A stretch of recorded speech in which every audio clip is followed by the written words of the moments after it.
दोस्तों, भोजपुरी इंडस्ट्री से लोगों को जो है कहीं ना कहीं लगाव बहुत कम अब आ चुका है।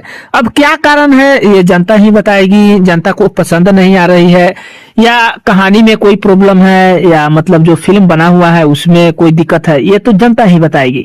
दोस्तों, 2-3 फिल्म इधर रिलीज हुए, बिल्कुल बकवास रिस्पॉन्स रहा। चलिए जो है बता दें कि एक और फिल्म आप सभी के बीच आने वाला है, जिस फिल्म का नाम है अग्नि परीक्षा। अग्नि परीक्षा काफी बेहतर मूवी है और इसमें जो है आकांक्षा पूरी काम किए हुए हैं। जो बता दें, भोजपुरी इंडस्ट्री में पहली बार खेसारी लाल के साथ में आकांक्षा पूरी नजर आ रही थी। दोस्तों, 2-3 एल्बम भी आकांक्षा पूरी किए थे, जो कि मतलब काफी अच्छा रहा, रिस्पॉन्स जनता का भी काफी अच्छा रहा। उसके बाद फिल्म में जो है कि काम की और फिल्म के दौरान खेसारी लाल को जो है कहीं ना कहीं बता दे कि पसंद भी की। खेसारी लाल के द्वारा पूछा गया कि एक इंटरव्यू में कि क्या आप खेसारी लाल के साथ अब अगली बार से या इसके बाद मौका मिले तो काम करना चाहती हैं, तो हाँ, आकांक्षा पूरी की तरफ से बिल्कुल ही हाँ जवाब आया है कि मुझे अगर मौका मिले तो मैं खेसारी सर के साथ और भी काम करूं। चलिए जो है ये तो अपना अपना एक लगाव होता है, बाकी इंतजार कीजिए।